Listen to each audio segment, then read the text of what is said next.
کیا دین لوگوں کو اسلام قبول کرنے پر زبردستی کرتا ہے؟ اور اسلام میں جہاد کا کیوں حکم دیا گیا ہے؟ اور کیا صرف اللہ پر ایمان رکھنا کافی ہے؟ ان سوالات کے جوابات کو جانتے ہیں آج کے اس ایپیسوڈ میں۔ اعوذ باللہ من الشیطان الرجیم، بسم اللہ الرحمن الرحیم۔ ناظرین کرام السلام علیکم۔ سبیل قرآن کے اس تفسیری پروگرام میں ایک بار پھر ہم آپ کو خوش آمدید کہتے ہیں۔ آج ہم سورہ بقرہ کی صرف ایک آیت کی تفسیر کو لے کر حاضر ہوئے، تو آئیے سب سے پہلے اس آیت مبارکہ کی تفسیر کو جاننے کے لیے اس کی تلاوت اور ترجمے کو غور سے سن لیتے ہیں۔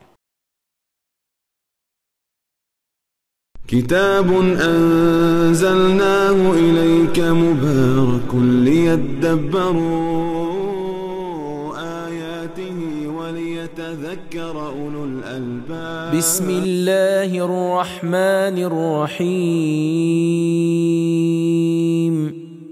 لا اکراہ فی الدین قد تبین الرشد من الغی، فمن یکفر بالطاغوت ویؤمن باللہ فقد استمسک بالعروة الوثقى لا انفصام لها واللہ سمیع علیم۔ دین میں جبر اور اکراہ نہیں ہے، یقیناً ہدایت کی راہ گمراہی کے راستوں سے الگ ہو چکی ہے۔ بس جس شخص نے طاغوت کا انکار کیا اور خدا ہی پر ایمان لایا تو یقیناً اس نے وہ مضبوط رسی پکڑ لی جو ٹوٹ نہیں سکتی، اور خدا سننے والا جاننے والا ہے۔ ناظرین، ہم نے اس آیت مبارکہ کی بہترین تلاوت اور ترجمے کو غور سے سن لیا ہے، اب اس کے نکات کو بھی جان لیتے ہیں۔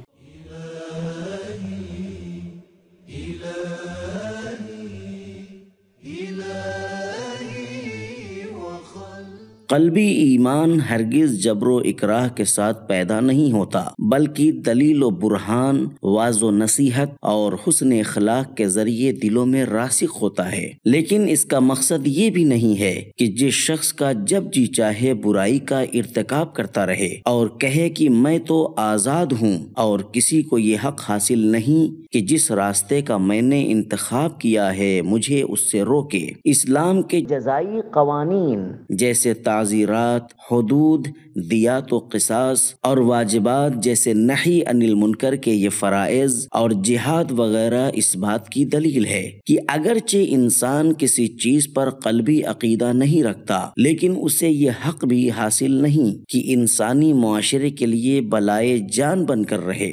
وہ اسلام جو کفار سے کہتا ہے ہاتھو برہانکم ان کنتم صادقین، سورہ بقرہ آیت نمبر 111، اگر تم اپنے دعوے میں سچے ہو تو دلیل پیش کرو۔ کس طرح ممکن ہے کہ ایسا دین لوگوں کو اسلام کے قبول کرنے میں زور و زبردستی سے کام لے؟ اسلام میں جہاد کا حکم طاغوت کے ساتھ مقابلہ اور ظالمین کے نظام جو ملتوں کی فکری صلاحیتوں کو چھین لیتے ہیں کو جڑ سے اکھاڑنے کے لیے ہے، یا شرک اور خرافات کی پرستش کے مٹانے کے لیے ہے، جو در حقیقت ایک بیماری ہے، اور ان کے سامنے خاموشی اختیار کرنا انسانیت کے ساتھ ظلم ہے۔ روایات کی روشنی میں عروۃ الوثقی سے تمسک اور خدائی رسی کو مضبوطی سے تھامنے کا ایک مصداق یہ بھی ہے کہ اولیاء خدا یعنی ائمہ اہل بیت علیہم السلام کے دامن کو مضبوطی سے تھام لیا جائے۔ حضرت رسول اکرم صلی اللہ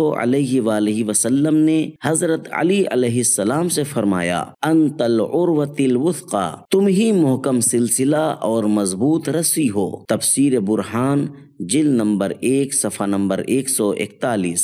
ناظرین، یہ تھے آیت نمبر 256 کے بہترین نکات، اب اس آیت مبارکہ کے بہترین پیغامات کو بھی جان لیتے ہیں۔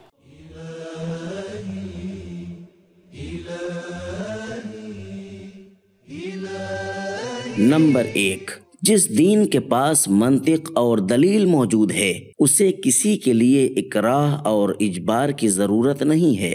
نمبر 2، زور اور زبردستی جسمانی حرکات اور اعمال میں مؤثر ہو سکتی ہے لیکن افکار و عقائد میں نہیں ہو سکتی۔ نمبر 3، حق کی راہیں باطل کے راستوں سے علیحدہ کر دی گئی ہیں تاکہ لوگوں پر اتمام حجت ہو سکے۔ حق کی راہ عقل، وحی اور معجزات کے ذریعے واضح اور روشن ہوتی ہے۔ قد تبین الرشد من الغی، اسلام رشد و ہدایت کا دین ہے۔ نمبر 4، دین انسانیت کی ترقی کا ذریعہ ہے۔ نمبر 5، اسلام کبھی استکبار سے سمجھوتا نہیں کر سکتا۔ نمبر 6، جب تک طاغوت کو ملیا میٹ نہ کر دیا جائے اس وقت تک توحید صحیح معنوں میں جلوہ گر نہیں ہو سکتی۔ پہلے طاغوت کا انکار پھر توحید پر ایمان ضروری ہے۔ نمبر 7، طاغوت کا انکار اور خدا پر ایمان میں ہمیشگی اور تسلسل ہونا چاہیے۔ یکفر بالطاغوت ویؤمن، فعل مضارع حالت کے جاری رہنے پر دلالت کرتا ہے۔ نمبر 8، اللہ کی رسی کا مضبوط ہونا کافی نہیں ہے بلکہ اسے مضبوطی سے تھامنا بھی ضروری ہے۔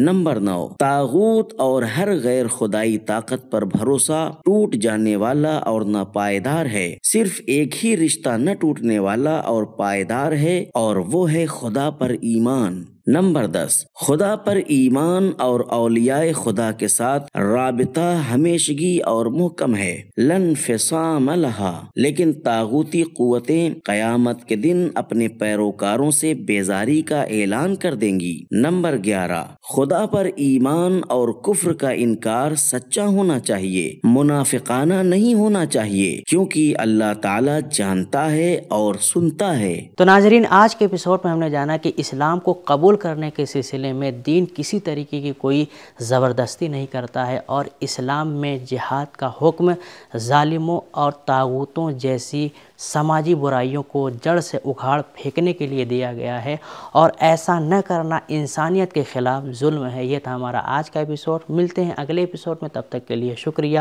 خدا حافظ۔ سبیل قرآن، قرآنی سماج کی پہچان۔